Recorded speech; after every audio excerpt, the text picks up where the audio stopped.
Good morning dear students. मेरे YouTube channel living English by Suraj sir पर आपका स्वागत है। आज हम class 12th MP board English medium के lesson number 5 about casuarina tree को पढ़ेंगे। ये एक पोएम है। इस पोएम को एक इंडियन पोइटेस तोरू दत्त ने लिखा हुआ है। तोरू दत्त के बारे में बताया जाता है कि तोरू दत्त का जन्म 1856 में इनका बर्थ हुआ था और 1856 में इनका बर्थ हुआ और 1877 में इनकी डेथ हुई थी। ये केवल 21 ईयर्स जी सकी। इन्होंने बचपन में ही विदेश यात्रा की थी और इनकी शिक्षा इटली, इंग्लैंड और फ्रांस जैसे देशों में हुई। वहाँ से ये इंडिया लौटकर आई और इंडिया लौटकर इन्होंने संस्कृत भाषा का ज्ञान प्राप्त किया।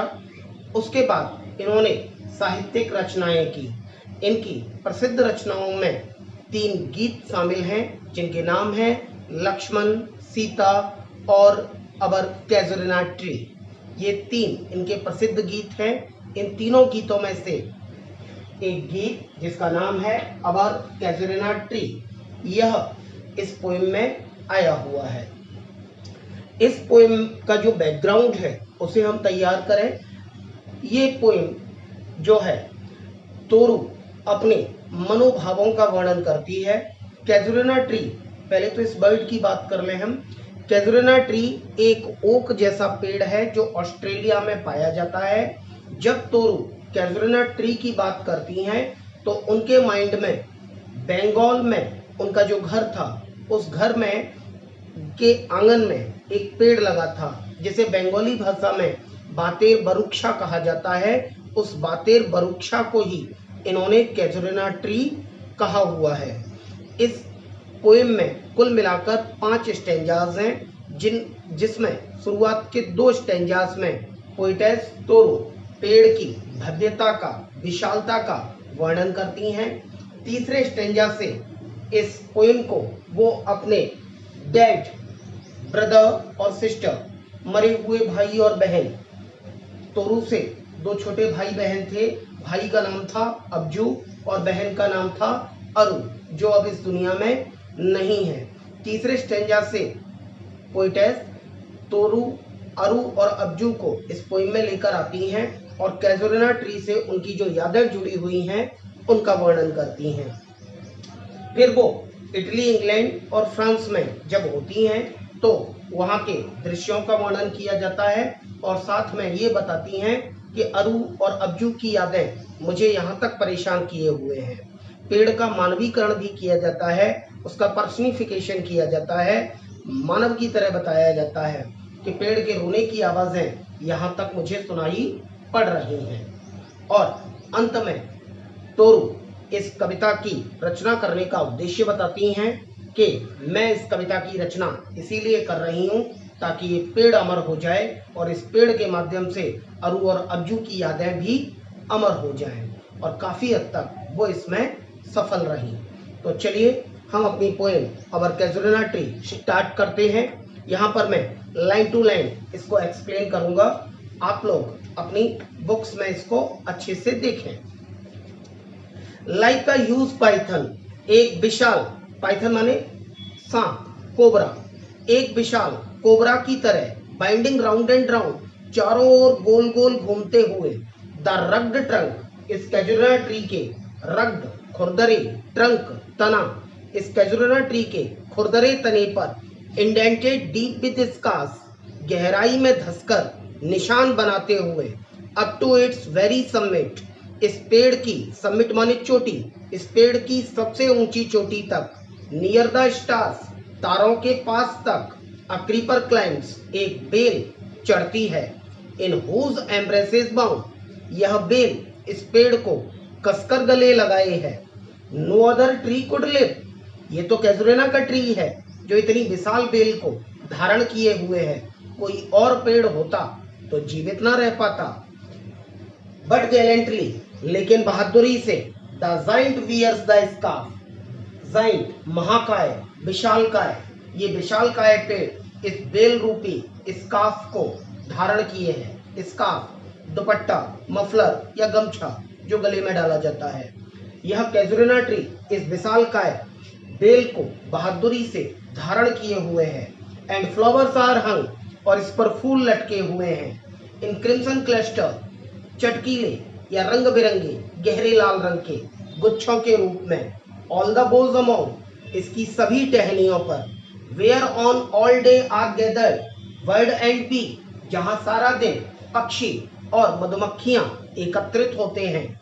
एंड ऑफ्ट एट नाइट्स, और अक्सर रातों में। द गार्डन ओवरफ्लोज, यह बगीचा गूंज उठता है। विद वन स्वीट सॉन्ग, एक मधुर गीत से। That seems to have no close, जिस गीत का कोई अंत नहीं जान पड़ता। संग डार्कलिंग, यह गीत अंधेरा होने पर गाया जाता है। फ्रॉम अवर ट्री, हमारे पेड़ की ओर से। वाइल मैन रिपोज, जब मानव आराम करते हैं। ये हमारा फर्स्ट स्टैंजा था। सेकंड स्टैंजा में हम चलें। पोएटेस कहती हैं, when first my casement is wide open thrown, जब प्रभात में पहली बार मैं अपनी खिड़की को पूरा खोलती हूँ। एट डॉन, प्रभात में। My eyes dilated on it rest, मेरी आंखें इस पेड़ को देखकर सुकून महसूस करती हैं। समटाइम्स, कभी कभी। एंड मोस्ट इन विंटर, और अधिकांशतः सर्दियों के मौसम में। ऑन इट्स क्रेस्ट, इस पेड़ की सबसे ऊंची चोटी तक। समिट, चोटी, क्रेस्ट, वो भी चोटी। इस पेड़ की सबसे ऊंची चोटी तक। अ ग्रे बैबून, एक भूरे रंग का बैबून, छोटी पूंछ वाला बंदर। सिट्स स्टैचू लाइक अलोन, अकेला, मूर्ति की तरह या बुत की तरह बैठा रहता है। वॉचिंग द सनराइज, वहां बैठकर क्या करता है? वॉचिंग द सनराइज, सूर्योदय को देखता है। वाइल ऑन लोअर बोज, जबकि निचली टहनियों पर। हिज पनी ऑफ स्प्रिंग्स, उसके छोटे छोटे बच्चे। लीप अबाउट एंड प्ले, उछलते और खेलते हैं। And far and near, kokilas hail the day, kokilas कोयल। हेल, गीत गाकर स्वागत करना, और कहीं दूर या पास कोयल गीत गाकर दिन का स्वागत करती है। एंड टू देयर पास्चर्स, और उनके जानवरों के बाड़े में। वेंड अवर स्लीपी काउज, हमारी ऊँगती हुई गायें रास्ता बनाती हैं। And in the shadow on the broad tank cast, और इस कैजुरिना ट्री के नीचे एक टैंक, एक कुंड प्रकार का है, हौद जैसा। उस कुंड में जब इस कैजुरिना ट्री की परछाई पड़ती है तो वह बहुत विशाल जान पड़ती है।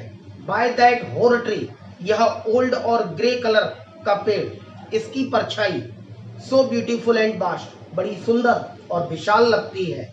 द वाटर लिलीज स्प्रिंग, इसमें जल कुमुदनियां खिली हुई हैं। लाइक स्नो एंड मेस्ट, जिन्हें देखकर ऐसा लगता है कि मानो बर्फ की चादर बिछी हुई हो। जो वाटर लिलीज हैं वो व्हाइट कलर की होती हैं, और अगर कोई दूर से देखे तो ऐसा प्रतीत होता है कि मानो इस कुंड में बर्फ की चादर बिछी हुई हो। ये हमारा सेकंड स्टैंजा हुआ। अब चलते हैं हम थर्ड स्टैंजा की ओर। But not because of its magnificence dear is the casuarina to my soul. Poetess दो स्टैंजा में कैजुरिना ट्री की भव्यता और विशालता का वर्णन करने के बाद अब यहाँ पर कहती हैं कि ये कैजुरिना ट्री अपनी भव्यता के कारण, अपनी विशालता के कारण मेरी आत्मा को प्रिय नहीं है। तो फिर क्यों प्रिय है? Beneath it we have played, बल्कि इसीलिए प्यारा है क्योंकि इसके नीचे हम खेले हैं। हम यानी तोरू और उसके वो डेड ब्रदर और सिस्टर अरु और अब्जू, इसके नीचे हम खेले हैं। 2 ईयर्स में रोल, हालांकि इस बात को कई साल बीत गए। ओ स्वीट कंपेनियंस, अरे मेरे प्यारे साथियों, अरु और अब्जू को कह रही हैं तुम, अरे मेरे प्यारे साथियों। लव्ड विद लव इंटेंस, मैं तुम्हें हृदय की गहराइयों से प्रेम किया करती थी। फॉर योर सेक्स, और तुम्हारी खातिर। Shall the tree be ever dear, यह पेड़ मुझे हमेशा प्रिय रहेगा। ब्लेंड विद योर इमेजेस, इस पेड़ में तुम्हारी छवियां समाई हैं। अर्थात जब जब मैं इस पेड़ को देखती हूँ तो मुझे तुम दिखाई पड़ते हो, अरु और Abju. It shall arise in memory, और इस पेड़ को देखकर मुझे तुम्हारी यादें आएंगी। Till the hot tears blind mine eyes, और जब तुम्हारी यादें आएंगी तो मेरा मन ये करेगा कि मैं तब तक रोऊं जब तक कि मेरी आंखों के ये गर्म आंसू मुझे अंधा ना कर दें। What is that doves like murmur that I hear? अरे मैं ये धीरे धीरे सिसकने की आवाज किसकी सुन रही हूँ? Like the sea breaking on a single beach, मानो समुद्र अपने किनारे के पत्थरों से टकरा रहा हो। समुद्र की लहरें जब किनारे के पत्थरों से टकराती हैं तो जो आवाज उत्पन्न होती है, वैसी कुछ आवाज तोरू को सुनाई पड़ रही है। It is the trees lament, यह पेड़ का दुख है। यहाँ पेड़ का एनिमेशन किया गया है, मानवीकरण कर दिया है। यह पेड़ का दुख है। एन इरी स्पीच, और उसका शोक गीत है, दुख भरा गीत, भयानक गीत। दैट हैप्पी, जो शायद, हैप्पी शायद, जो शायद टू द अननोन लैंड में रीच, उस अज्ञात भूमि तक पहुंच रहा होगा जहां अब मृत्यु के पश्चात अरु और अब्जू रहते हैं। तो ये थर्ड स्टेंजा में पोइटेस तोरू दत्त ने अरु और अब्जू की एंट्री करा दी। अब आता है fourth stanza. Unknown yet well known to the eye of faith, अज्ञात किंतु विश्वास या मन की आंखों के लिए अच्छी तरह से ज्ञात। Ah I have heard that well far far away, अरे मैंने वो पेड़ के बिलाप की आवाज, वेल माने बिलाप करना, रोना, अरे मैंने वो पेड़ के बिलाप की आवाज दूर दूर तक सुनी है। इन डिस्टेंट लैंड्स, इन दूर की जमीनों पर, by many a settled bay, Italy, England और फ्रांस, जहां पर वो पड़ी थी। तो फ्रांस और इंग्लैंड के उन समुद्री तटों पर पेड़ों की छाया में जब मैं खड़ी होती हूँ तब भी मुझे पेड़ तेरे रोने की आवाज आती है। अगर मैं दुनिया से कहूँ तो दुनिया के लिए तो अज्ञात है, कोई भरोसा नहीं करेगा, लेकिन कोई मेरे मन से पूछे, मन की आंखों से, विश्वास से, तो मैं बताऊंगी कि बिल्कुल इंडिया से यहाँ इंग्लैंड तक, फ्रांस तक उस पेड़ के रोने की आवाजें मुझे सुनाई पड़ रही हैं। When slumber in his cave, the water wraith, जहाँ समुद्र देवता अपनी गुफा में सोया होता है। स्लम्बर सोना, वाटर रेथ समुद्र देवता, and the waves gently kissed the classic shore, और जहां लहरें शानदार किनारों को चूमती हैं। ऑफ फ्रांस और इटली, फ्रांस या इटली में, बीनीथ द मून, चंद्रमा के नीचे, व्हेन अर्थ ले ट्रांस्ड इन अ ड्रीमलेस सून, और जब धरती निर्बाध समाधि जैसी सपने रहित नींद में सोई होती है। धरती भी यहाँ बड़े आराम से सोई हुई है। उस मौसम का वर्णन किया गया है, कितना खूबसूरत नज़ारा है। उसका माइंड मैप करके देखें कि समुद्र का किनारा, वहाँ नारियल के पेड़ों की छाया, जहाँ तोरू खड़ी है, सामने समुद्र और रेत, और धीरे धीरे लहरें किनारों तक आ रही हैं, वापस लौट रही हैं। लेकिन तोरू को ये दृश्य अच्छा नहीं लग रहा। उसके मन में तो वो अरु और अब्जू की यादें हैं। उसके मन में तो वो कैजुरिना ट्री के बिलाप करने की आवाजें सुनाई पड़ रही हैं। And every time the music rose, और हर समय वो संगीत उठता है। कौन सा संगीत? कैजुरिना ट्री के रोने की आवाज। बिफोर माई इनर विजन, मेरे अंतर्मन में, रोज अ फॉर्म सबलाइम, तेरा वो श्रेष्ठ रूप दिखता है। थाई फॉर्म, तेरा रूप, ओ ट्री, अरे पेड़, as in my happy prime, happy prime यानी बचपन, जीवन का सबसे खुशनुमा क्षण। और पेड़, मुझे तेरा वो रूप दिखता है जो रूप में इंडिया में छोड़कर आई थी। जब बचपन में मैं इंडिया से यहाँ आई तब तू जैसा था वही वाला रूप मुझे तेरा यहाँ भी दिखाई पड़ता है। आई सॉ दी, जैसा मैंने तुझे देखा था। In my own loved native clime, अपने प्यारे वतन भारत में। ये हमारा फोर्थ स्टेंजा हुआ। लास्ट स्टेंजा, फिफ्थ स्टेंजा की ओर चलेंगे। देयरफॉर आई फेन, देयरफॉर इसीलिए, फेन प्रसन्नता, इसीलिए प्रसन्नता के साथ, वुड कंस्ट्रेट अले, इसीलिए मैं प्रसन्नता के साथ इन पंक्तियों की रचना कर रही हूँ। Unto thee on a tree, हे पेड़ तेरे सम्मान में। मतलब इतना सब कुछ हो जाने के बाद भी मैं ये कविता क्यों लिख रही हूँ? ये कविता पेड़ तेरे सम्मान में लिख रही हूँ। पेड़ के सम्मान में क्यों लिख रही है पोइट? बिलव्ड ऑफ दोज, क्योंकि तू उनका भी प्यारा था। किनका? अरु और अब्जू को भी तू प्यारा था। Who now in blessed sleep for ये रिपोज, जो अब हमेशा हमेशा के लिए मौत की नींद में, मौत की खामोशी में सो गए हैं। Dearer than life to me, वो दोनों मुझे जान से भी ज्यादा प्यारे थे, मेरे भाई बहन जो अब इस दुनिया में नहीं है। अलास वर्दे, अरे वो कहाँ गए? मेयर्स thou be number when my days are done with deathless tree, एक दिन मेरे भी दिन पूरे हो जाएंगे, जैसे कि वो अरु और अब्जू चले गए, एक दिन मुझे भी जाना है। पोइटेस तोरू को इस बात का आभास हो चुका था कि मैं भी ज्यादा नहीं जी पाऊंगी, तो एक दिन मेरे भी दिन पूरे हो जाएंगे, लेकिन पेड़ मैं चाहती हूं कि तू अमर हो जाए, तू डेथलेस हो जाए, तेरी मृत्यु ना हो। लाइक दोज इन बोरोडेल, बोरोडेल घाटी के उन पेड़ों की तरह। ये बोरोडेल जो है वो एक घाटी का नाम है, जैसे कि जहां से मैं बात कर रहा हूँ हमारे यहाँ चंबल घाटी है, वैसे इंग्लैंड में एक बोरोडेल नाम की घाटी है। तो उस बोरोडेल घाटी के उन पेड़ों की तरह, अंडर हुज ऑफुल ब्रांचेस, जिसकी भयानक शाखाओं पर लिंगर्ड पे आत्माएं रहती हैं। फियर, ट्रेम्बलिंग हो and death the skeleton and time the shadow, और जब तक ये जीवन है तब तक मानव जीवन में भय, ट्रेम्बलिंग हो कांपती आशाएं, मृत्यु का भय, द स्केलेटन कंकाल होने का भय, और समय की परछाई। तो ये सब कुछ जब तक जीवन है तब तक ये सब कुछ चलेगा।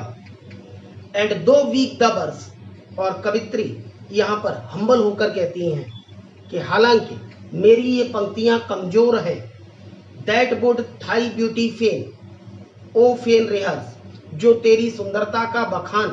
पेड़ मेरी ये पंक्तियां कमजोर हैं और मेरी ये पंक्तियां तेरी सुंदरता का बखान कर पाने में असमर्थ हैं, फिर भी प्रसन्न होकर रिहर्स मैं प्रयास कर रही हूँ।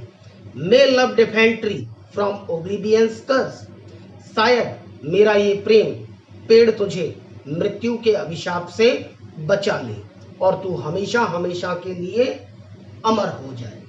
तो इस कैजुरना ट्री पोएम के माध्यम से 5 स्टेंजा जो तोरू दत्त जी ने लिखे, इन 5 स्टेंजास के माध्यम से तोरू दत्त ने अरु और अब्जू की यादों को अमर कराया, साथ में कैजुरना ट्री को अमर कराने का प्रयास किया। और वाकई में हम देख भी रहे हैं कि इस पोएम के लास्ट स्टेंजा में जो तोरू दत्त की इच्छा थी, उनका जो मन था कि ये पेड़ अमर हो जाए, वाकई में आज अमर हो गया। कैजुरना ट्री एमपी बोर्ड में पढ़ाया जा रहा है, तो जहाँ जहाँ लोग इसको पढ़ रहे हैं, सुन रहे हैं, कैजुरना ट्री का नाम ले रहे हैं, अरु और अब्जू का नाम ले रहे हैं, तो इस तरीके से पोइटेस तोरू दत्त ने इस कैजुरना ट्री को और अपने भाई बहन अरु और अब्जू को अमर करा दिया। ओके, हमारा लेसन नंबर 5 यहीं खत्म होता है। जय हिंद, जय भारत।